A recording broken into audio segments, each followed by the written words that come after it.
Hello, this is Gerald Johan van Waas with another demonstration of what can be described as sound-informed presentations of what happens in words and in the letter combinations and how they are, the letters combination themselves, how they are really directing themselves into a position, a combination of positions that describe the words. And I have already demonstrated it multiple times that words really describe what they are intended to describe. And I will take some difficult approach this time. First of all, I will continue from the viewpoint of where we recognize letters. We recognize them at certain points, and then we decide that, okay, because I recognize this position, this fits with this letter. And that's an approach which goes immediately to the essence of how and why, and we discover certain features and name them and use them. And it's a more difficult method because it's more easy to change it into a geometrical position that has a system of its own. Here it is really about the recognition. I use, and I will use this as a method, even if it's not meant to use it as a method to change that then into a form, because it's about recognitions and then there's a combination, but it's quite difficult to follow it as how we recognize a full object. But I will do that anyhow, and I will get also some examples of more difficult words. Why? Because they combine letters from E, S, and T, and the words that I will use are west, MEST, PEST, test, and nest. And why is this a bit more difficult? Because the S is the outer range. It's not about form, it's about orientation and reorientation in the trying to find the right context. And then with the S is about the maximum effect that it will have there in the end. That's the theory. The theory says that, and mostly it is, you have some fluctuations in the end, and you follow these fluctuations, and that's why it also has this S form more or less of the time. But in the combination with T, I can't depend on these fluctuations, because the T says, no, I derive all of these essences to one point of notice. So all these that you can see there, you have these three kinds of positions. I have a position where I see the object in the middle, or I see it move forward, or I have the frame at the edge of my understanding, and there will be my conclusion at this outer frame. So with the T, the T is the position of an association that says, okay, I have a position in space that I can distinct very well. It's a point, it's a single point. So with all these references at the edges, I also will be able to pinpoint it to a certain point. So how does this work? Because that's of course more difficult, because I can't design it like fluctuations at the end. No, I have to minimize its effect. So how does that work?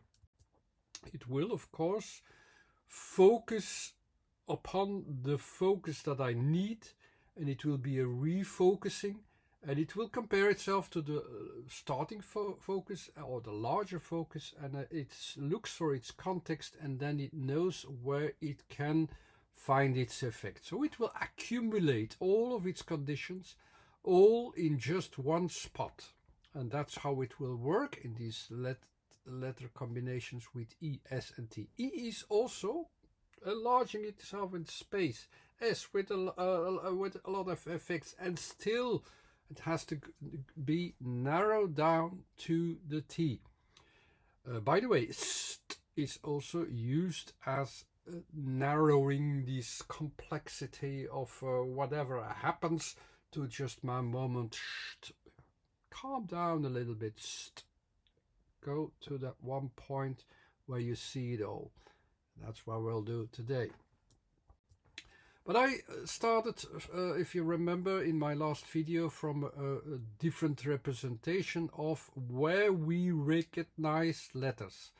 And actually there are 9 positions. These 9 positions have in 3 times 9 positions we have here are all that we need to see what we have. So it's a very complex system with a very simple foundation that I know my center. I try to center my vision. I try to start from a center. It doesn't always work, so okay, I compromise a little bit, but the first category will find the 9 positions of the form. If that doesn't work, I will use the same positions, but see, okay, I see it very well, but okay, I already think to see the direction. And if that didn't work, okay, I have to correct this last category. This last category isn't expressed and explained very well because these arrows are just one of these aspects, but it's much more than that. Of course, it's about the frames. The frames underneath, you have to focus on the frames. And how you do that, how you focus on these frames, I will explain much better today with these words. But first, if you want to combine these positions, because these positions are about what I can recognize or when I can recognize these letters. If you want to combine these letters, it's not a matter of using them as a puzzle and then I know how they work as words, that I have a puzzle of these 3 times 9 puzzles. I put them all, together and I have the puzzle what the word means. Now it's not that simple, unfortunately, but the context underneath is there. So you try to find a position of an object, of the object. If that doesn't work, go through the direction. If that doesn't work, redirect yourself to the right position, and then you have the right context, you have the right frame and so on. This kind of thinking is there all the time. So even in these first positions, you have to know also where actually is it going already, even if you know the steady position, and where is the context. So I will add a little bit context already, that plays in the background, because when you recognize a certain letter somewhere, it means it also has underneath a direction. It has also underneath it a frame of context. So this frame of context, if you miss it, then you can't combine it, because then you miss the context, you miss the direction. So you shouldn't miss these things, because then you can't combine even fixed positions. And that's one of the rules that you have to follow too, also from your own logic. So if you want to combine things, know these principles. I repeat them a lot of times in several ways. So the first 9 letters, as you can see, are really trying to pinpoint the placements, the places of the objects. And you're really focusing upon the object, on the physical object, on the physical pinpointing down it to a certain placement. It's not have to be about an object, but it is a placement, just like you have objects in a place. It's a placement. I can place them. They are physical. They are real. And these positions are still estimations, but that's what I have. I have what I try to find. And even in these first 3 positions, if I would, what is behind it? What is that context actually? Well, I will give it a bit context, the A, T, and K. So the context is, of course, when I want to build up further, it also means that with the A, I have my center. I'm sure of it. I have this center position. With the T, it's not just a little bit outside center. It's, you have to have the context in your mind. Yeah, it is a bit further away from from the center. It's as you can see there in the placement, and the K is it's at the edge. It's I have reached my limit here. The same thing happens in the second row of letters. So there you have these trying to fix it into a position, but as you can see with U, yeah, because you're compromising in trying to find a choice between, is it the first or there's a second choice, or make a choice. You see how this choice is irregular. With the L, as you can see, it's much more than it's moved away. It's moved away with a certain shape, with the shapes. And if I use this context here of two centers, it will help me to guide me as one of the helping guides underneath. It can help me to see what is happening there. So there are a couple of things that you can try to find the context, try to recognize the context. Same with C, M, and X. Try to find the context. The M will, because it is spreading, it's trying to spread itself, as you have the impression that it's there. It's spread itself from the middle, as you can see, or from the C, from the center position. You have different ideas how they behave, but these behaviorisms, which are part of where you recognize them, they are also important to recognize, because then you can recognize how it will behave to the next letter, how it will combine with the next letter, and so on. And these 9 positions are actually the same positions as for the next nine or 10 letters. That they are also on the same position, but you can't find the object anymore. You only can find the direction. So what will happen with you have here the B. I will take the B out, and the next level will be the W, and the W is actually coming from the same position. The B is you see that it has been extending outwardly. The W is the same thing, it's extending outwardly, but it's the physicality is you're losing its physicality. You're no longer sure what is physical, what is not, but you're still sure about the extension. So that's why it's the next level. The next level is, okay, I'm sure about that one. I'm sure about that it's in a certain direction. So if I go from B to W, you can see already, you're like, okay, I'm going in that direction. So from B to W, and the W alone is this fluctuation. So you're not sure, even not sure anymore when is it going and when it's not, or is it going somewhere, and so on. So you have even more fluctuations coming on. This vagueness is increasing.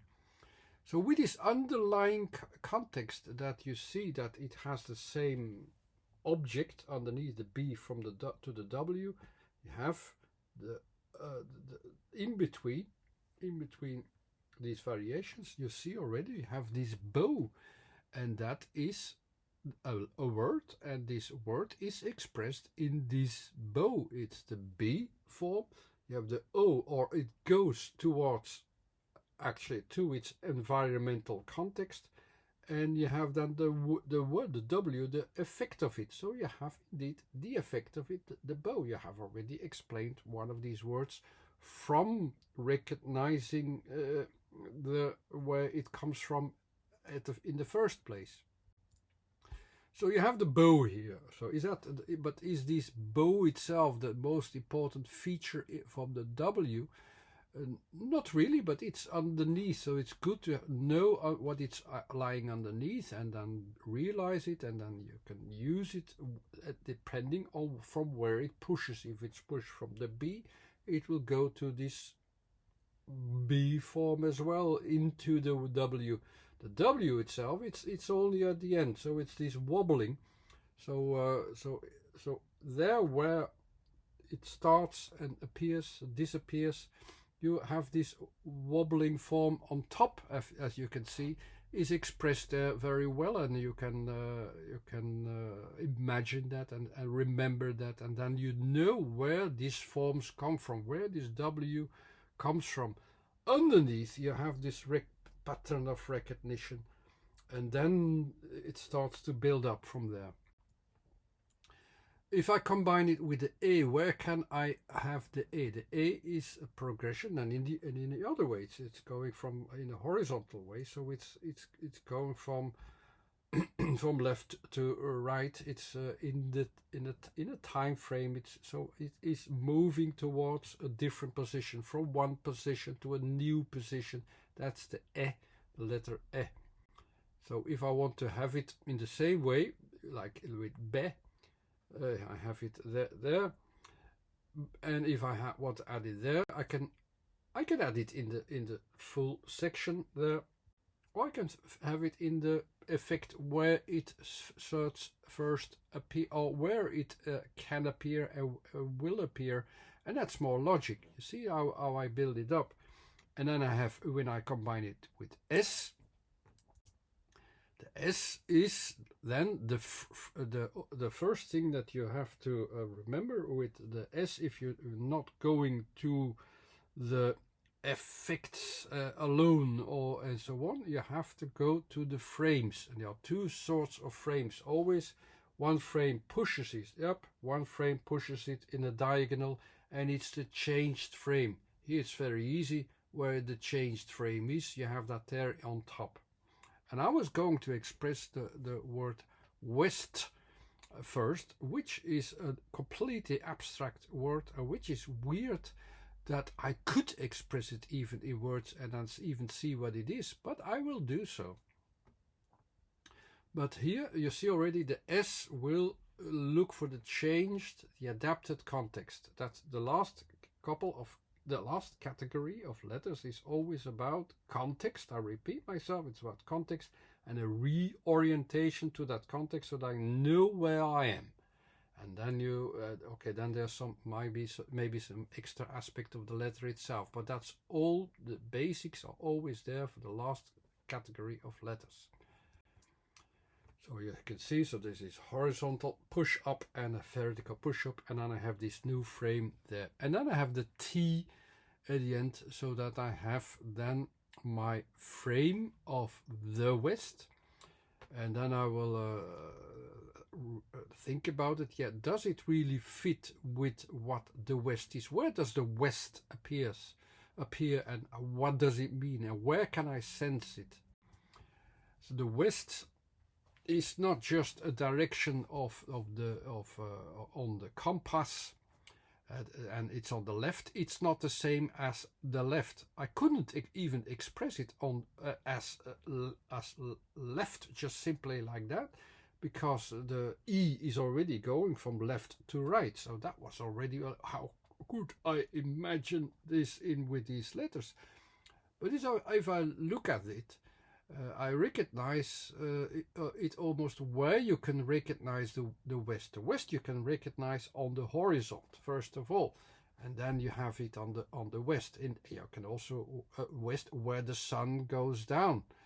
Where the sun goes down, it's also there where the wind comes from. That's also from the West, and it will flow from the West to the East. Of course, there's no other way. Can I recognize all these things in this frame?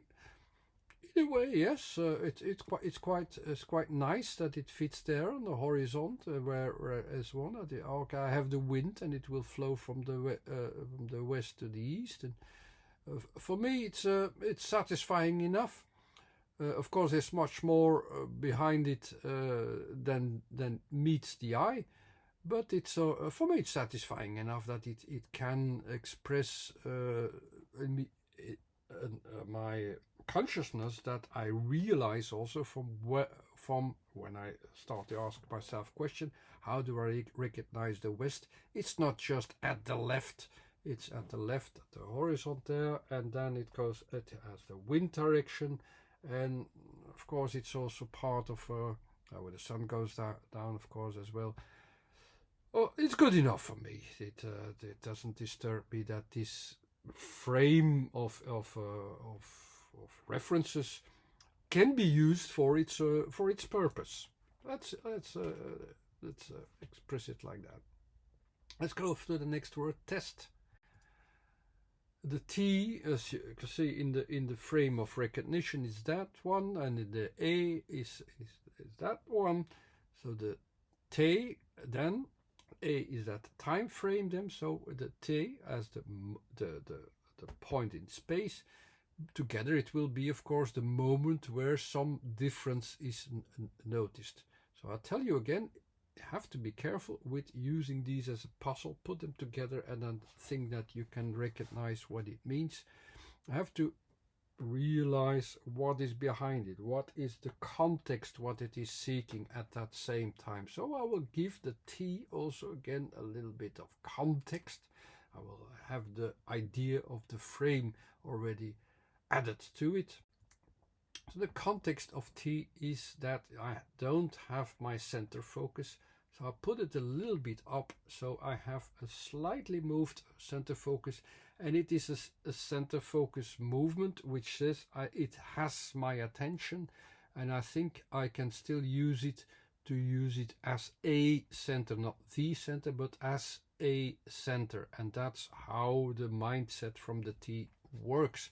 That's where this position comes from, and that's what the mindset of this recognition of the T comes from, where this idea from T comes from. Then that's how we have to use it also if you want to combine it.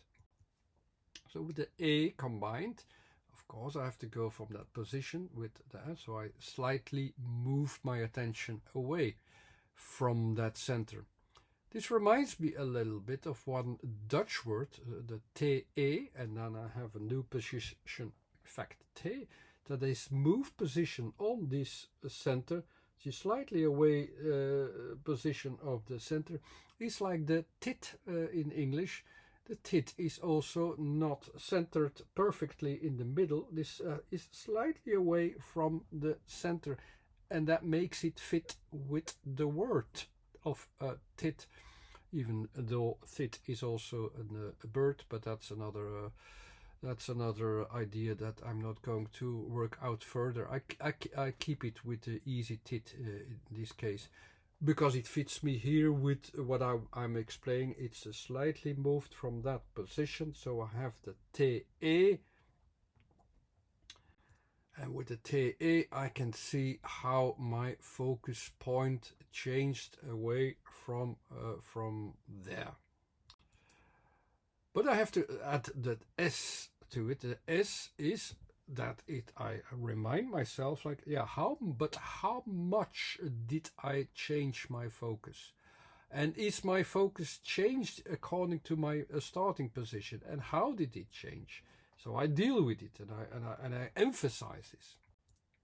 So here I have it. I have this slightly changed position with TES, and then I have to add another T. So the extra T on top moves it again. Actually, exactly the same. So I have to have again the same frame on top. So the test seems as if I'm repeating myself, uplifted again, and it is as if my refocusing is repeated itself, so that I really realize what my change position was. That's my test. Let's say that was my test. Did I see it correctly, or didn't I? And that's what I do. Simply here then I redo the test again and again. Is this a proof of what that the word really is? That what it says that it is? No, not at all. I don't see this as a proof, but I see this as an illustration that can be useful and can be used for it. It's not so perfect that it can be used as a synonym. Not at all. I know where I'm standing in this way. It's also not the method which is the best one for it, but it is useful. It can be used for it, and it can be understood, and it can be understood why the letter combinations are doing something with this EST, it is with this S letter, it is reminding us on the frame, what are we doing with our frame and where are we going towards with our frame. That's what the S is doing in all of these words. But let's go now to PEST. So the P is a moving position. You see, it's it looks quite complicated how it is moving its position. This moving of position, you can only give attention to, okay, what it comes out here. There's something coming out, something is pushed out here, it's going all directions. Where direction does it go to? You have the underneath there it's always best with the P that I have indeed in the frame of what I'm seeing, is that something pushes out of my focus of the whole results of what is coming out of a whole process. That's what the P actually is underneath it. And if I double it a little bit to show it a little bit better, also there it will have the tendency to keep it all under a certain concentrated focus, that where it is pushing itself out. So when I combine this with the S, so the S, I will go to my focus where I see the change happening, the change of what is coming out. Then and I narrow my focus down to that context. That will be my foundation of PEST, where I have now PES. So with PEST at the end, I will have this focus that is going towards a point which still keeps itself under this pressure of the whole process. The PEST, what is a PEST actually? PEST is not much more than what is it's also getting under your skin. So the PEST, there are a lot of words that means PEST, but in English it means vermin or things that you don't like, that are crawling underneath the floor. You don't see it. It's things there, but it's annoying because it's growing. This A is making it grow, and the S is focusing on that area where the things are happening. It's growing out of a process and you can't do much about it. It stays underneath. It's more or less the association that I can quickly get out of it, and it will go into that direction if you look into it further. So you can already recognize it here. With MEST, it's which is a word which also exists and which means manure. You have this M, which is the form of materializing it, breaking open of material. You have a range of where the material can also be and can be extended to. That's the kind of M. With the A, it is doing that in time. So with the combination of M and A, it is focusing upon that part which is really extending. With the S combined, of course, I will have to go to my focus for where is it really going to, and it's this area that is coming out, which is the MES.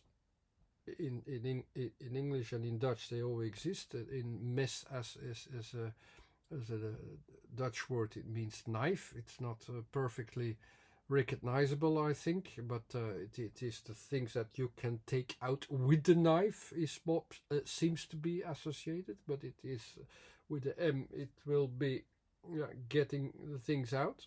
I don't think it's 100% convincing how it is, but it is this mess which comes out that is focused upon in my last video. With MEST, you cut the process to a point in which you see this comes out, this is extended from it. There's this breaking of what can come out of it, this breaking apart of what is coming out of it now is flowing outside it you can recognize maybe the form itself as well as the manure that is coming out, the manure which is developing. So is it clear enough for you? It's clear enough for me. I can recognize it, and I can also understand why the T's like, you know, I have a functional position, it's in that position, and there I know I also can use it at that point. I can take it out at some point to use it for something. That's what the T is always associated with. Last word, nest. The nest is the N position, and then you have the A position and then the T position. The T I have already added some context. Let's add some extra context for the N.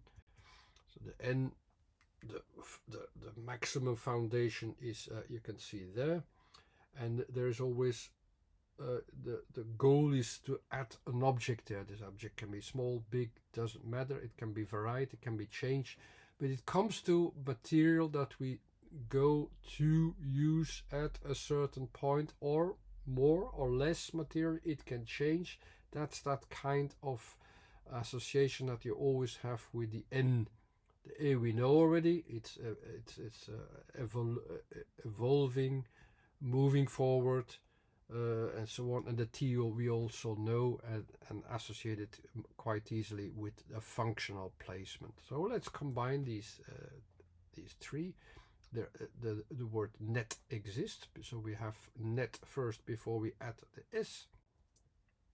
So the net is then, I will use this maximizing form, even if it is not 100% needed. That's the frame in which the material exists. So you have this frame which evolves,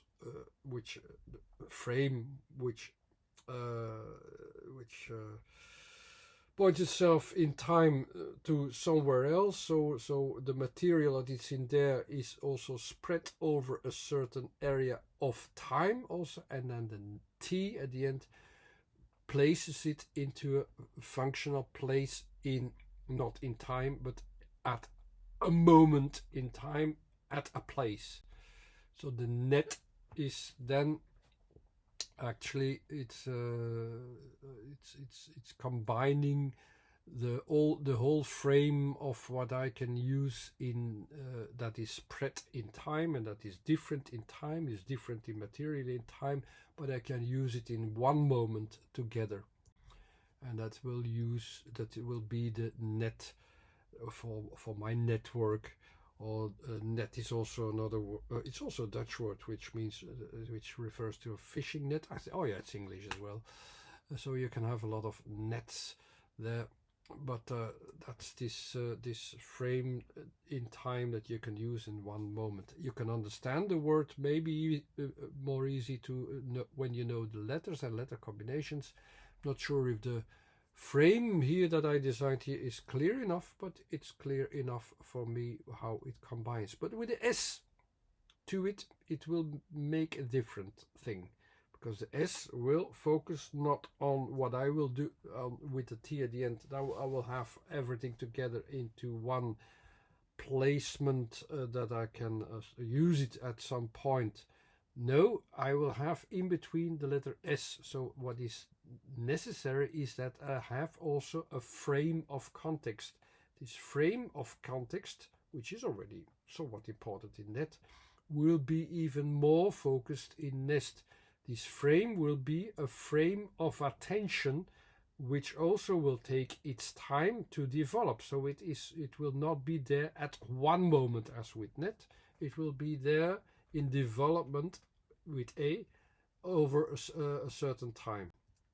So when I have NES first, this S will focus in A, in time, where this whole thing will change itself to. I mean, it's not just the logic of the S. So what will develop there, will develop in time, will find its function after a while. That's basically the nest in a very simple way expressed, and it builds something on top of it that hangs also together like a net. But now we are refocusing on our placement where it all comes together, all these old frames of putting material together, how this comes together into a process at the end as a function. So when I compare it to the bird's nest that I can find easily on the net, it is not 100% satisfying for me, but okay, you can understand it, that it's building up in time from what from material that is different all the time and so on. You can understand it from the letters, but I can adapt it still a little bit, because N is the content of material that can be fit in and that can be used and reused, or according to what I put in or what I can use. It can be bigger or smaller, or and so on. Here I have actually pinpointed material within the blue thing there, but this material can of course be bigger or smaller, and it's a bit more clear if I add them a little bit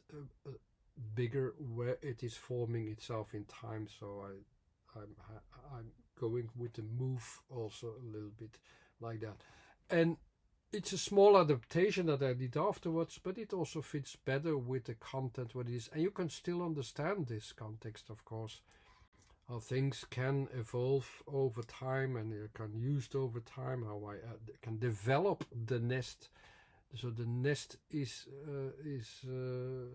having the association of how it is formed, how I give my attention to the nest, how it is formed, and so on. That's more than the nest warmth or something like that that is associated. This is more the way how it is built up can be recognized in it, if you ask me.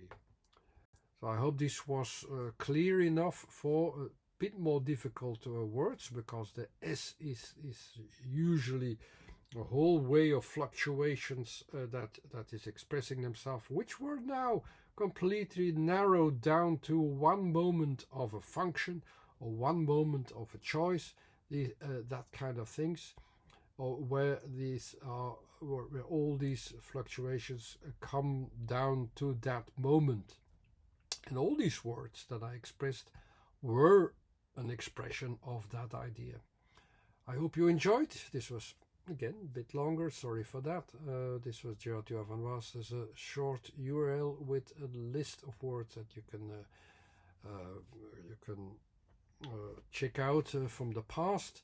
You can subscribe to the YouTube channel if you like, for new instructions, new demonstrations. You can always ask a question as well via my website, for instance. I don't mind. Thanks again for watching. Bye-bye.